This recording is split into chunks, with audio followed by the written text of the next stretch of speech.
जोधपुर के पास एक छोटा सा गांव था। गांव में जमुना अपने सास ससुर और पति के साथ रहा करती थी। जमुना का एक छोटा देवर भी था। जमुना की सास बहुत ही कंजूस थी। एक दिन शाम के वक्त, अरे सासू माँ, ये कई करो, पाव भर सब्जी लाया हो, पूरे घर के वास्ते खाना बनाना है, काम किया चाले। जमुना की सास कहती है, अरे बिंदड़ी, घनी महंगाई हो रखी है, जितनी सब्जी रखी है उसमें ही काम चला ले। तो देवर बोल पड़ता है, कोई ना भाभी सा, मैं थारे लिए सब्जी लेकर आता हूँ। अरे काय करे छोरा, पैसा खर्च करने की कोई जरूरत ना है। इसी तरह से जमुना की सास हर बात में कंजूसी किया करती थी। एक दिन जमुना ने देखा कि उसकी सास की चप्पलें काफी घिस चुकी हैं और ये देखकर जमुना ने उन चप्पलों को घर के बाहर फेंक दिया। अरे बिंदड़ी, हमारी चप्पल ना मिल रही, थारे को पता है कि कठे है। सासू माँ, वो चप्पल तो मन ने घर से बाहर फेंक दी, बहुत घिस गई थी ना। अरे थारी भली होवे, मारी चप्पल क्यों फेंक दी, मैं अभी उठा कर लाती। अरे माँ, क्यों जिद करे है, मैं थारे को नई चप्पल दिला कर लाऊंगा। अरे रहने दे, तू भी बिंदड़ी की जबान बोलने लगा है। नहीं चाहिए चप्पल मने, मारी पुरानी चप्पल घनी पसंद है। अरे माँ, भाई ठीक तो कह रहा है, छोड़ ना पुरानी चप्पलों का चक्कर, चल मैं थारे को नई चप्पल दिला के लाता हूँ। लेकिन जमुना की सास किसी की बात नहीं सुनती और घर के बाहर से किसी तरह चप्पलों को उठाकर वापस ले आती है और फिर से उन्हीं को पहनने लगती है। फिर एक दिन सुबह के वक्त जमुना मंदिर गई और जब वहाँ से लौट कर आई तो जोर जोर से चिल्लाने लगी, अरे कहीं बताओ, मंदिर में किसी ने हमारी चप्पल चोरी कर ली। अरे माँ, अच्छा ही हुआ ना, थारी चप्पल कोई चोर चुरा के ले गया। अब तू तो छोड़ने वाली थी ना, वैसे भी पुरानी चप्पलें थी।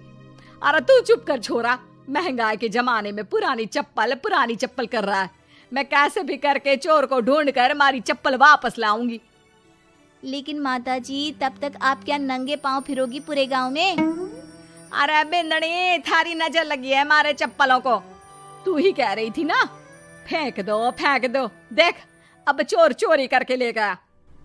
उस दिन के बाद जमुना की सास नंगे पांव ही गांव में घूम घूम कर अपनी चप्पलें ढूंढने लगी और कुछ ही दिनों के बाद जमुना की सास को अपनी टूटी चप्पल एक गरीब औरत के पैरों में नजर आई। पकड़ लिया, अरे पकड़ लिया, तूने हमारी चप्पल चुराई ना, अब मैं थारे को छोड़ूंगी नहीं। अरे माँ जी, मंदिर में पड़ी थी, पुरानी चप्पल है, मारे को लगा किसी के काम की ना है, इसलिए उठा ले आई। अरे पहनने दो ना मारे को। आई बड़ी पुरानी चप्पलों वाली, एक तो हमारी चप्पल चुरा ली, ऊपर से आंखें दिखा रही है, चल वापस दे चप्पल। तभी छोटा बेटा वहां पहुंच जाता है और अपनी माँ को इस तरह देखकर कहता है, अरे माँ, क्या कर रही है, अच्छा ना लगे, छोड़ दे, बेचारी गरीब औरत है।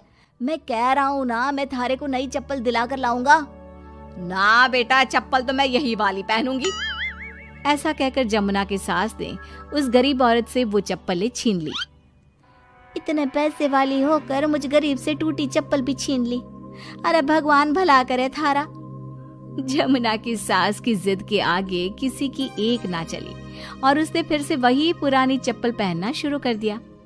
एक दिन जमुना का पति बिना अपनी माँ को बताए उनके लिए सुंदर जूतियां लेकर आ गया और उसने वही जूतियां लाकर अपनी पत्नी जमुना को दिखाई। देख जमुना, माँ के वास्ते कितनी सुंदर जूतियां लाया हूँ, माँ देखेंगी तो खुश हो जाएंगी। आप तो जूतियां ले आए हो, लेकिन सासू माँ ये जूतियां पहनेंगी ना, वो तो अपनी पुरानी चप्पल ही पहनने वाली है। अरे जमुना, एक बार चलकर माँ को देते हैं ना ये जूतियां, क्या पता पहनने को राजी हो जावे। माँ देख तो, थारे वास्ते मैं कितनी सुंदर जोधपुरी जूतियां ले आया हूँ। अरे ये क्या करे छोरा, इतना पैसा खर्च करने की क्या जरूरत है, मारे को ना चाहिए इतनी महंगी जूतियां, तू वापस देकर आ जा। जमुना और उसके पति के बार बार कहने पर भी जमुना की सास नई जूतियां नहीं पहनती। जमुना नई जूतियों को उठाकर अलमारी के अंदर रख देती है, क्योंकि दुकान वाला भी अब उनको वापस लेने को तैयार नहीं था। कुछ दिनों के बाद एक दिन सुबह के वक्त अचानक से जमुना की सास की जोर जोर से चिल्लाने की आवाज आती है। आवाज सुनकर जमुना, उसका पति और देवर तीनों दौड़कर घर के आंगन की तरफ आते हैं और वहां पर देखते हैं कि जमुना की सास आंगन में जमीन पर गिरी हुई पड़ी थी। अरे माँ, ये क्या हो गया? अरे मैं तो आंगन में गिर गई। अरे सासू माँ, आप गिर गई कैसे? चोट तो ना लगी ना थाने? अरे बिंदड़ी कहीं बताऊं, पैर में बहुत जोर का दर्द हो रहा है। अरे सासू माँ, थारे पैर में तो सूजन आ गई, लगता है जोर की मोच लगी है। माँ, ये सब थारी जिद की वजह से हुआ है। सारे घर वाले थारे से कह के थक गए कि पुरानी चप्पल छोड़ दे छोड़ दे। भाई तो थारे लिए नई जूतियां भी ले आया, फिर भी तू ना मानी। हाँ देवर जी, आप ठीक कह रहे हो सकता है अब सासू माँ को हमारी बात समझ में आ जावे। अरे आ गई, बात समझ में आ गई, अच्छी तरह आ गई। पैर में बड़े जोर का दर्द हो रहा है। अब मारे को सारी बात समझ में आ गई। ला बेटा, जल्दी से नई वाली जूतियां ले आ। आज से ना मैं वही पहनने